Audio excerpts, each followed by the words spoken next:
তৃণমূল আমল থেকেই বালি নিয়ে দুর্নীতির ভুরি ভুরি অভিযোগ।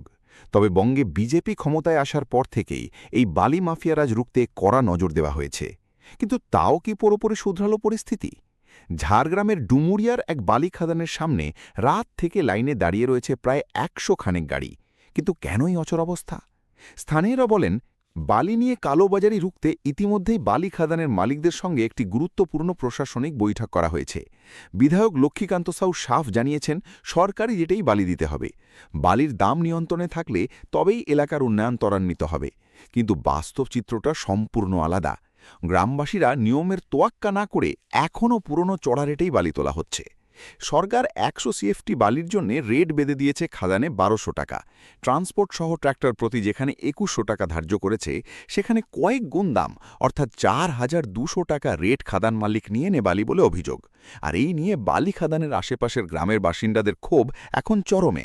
গ্রামবাসীদের স্পষ্ট কথা, আমাদের এলাকার বালি, অথচ আমরাই সস্তায় বালি পাচ্ছি না। বিধায়কের কড়া বার্তার পর প্রশাসন কি লিখিত নির্দেশ পাঠাবে, নাকি সাধারণ মানুষকে এই চড়া দামেই বালি কিনতে হবে?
তোমার গাড়ি?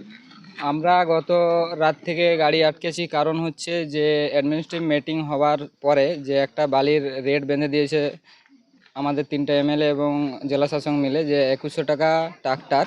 তো সেই ২১০০ টাকা এখনও বালির যে খাদান মালিক মেনে নিচ্ছে না, এবং ধারপাশে যে আমাদের আশেপাশে গ্রামগুলোতে বালি তো পাই না, সেটা যাতে চালু হয়, মানে ধারে পাশে গ্রামগুলোতে পাই এবং ২১০০ টাকা রেটে যাতে পেতে পারি, তার জন্য আমরা আমাদের এই আন্দোলন।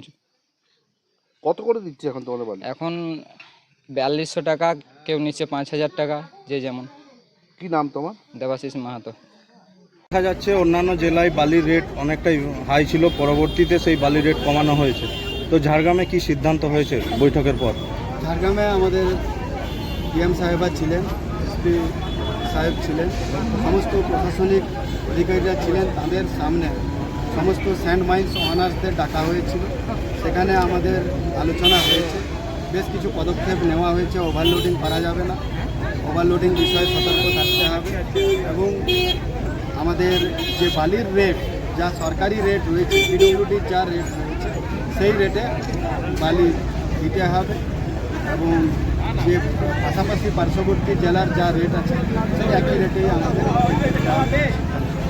দেখা যাচ্ছিল যে এর ফলে বালির দাম হাই হওয়ার ফলে অনেকটাই উন্নয়ন থমকে গেছিল।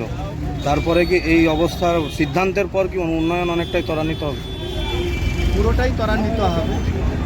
বালির জন্যই তো সব কিছু। বালি ছাড়া তো ঘর বাড়ি তৈরি হয় না, কোনো কিছু হয় না। সেই জন্য বালি যা রেট ছিল তার থেকে একটু রেট কম হয়েছে, সুতরাং উন্নয়ন এগিয়ে চলছে।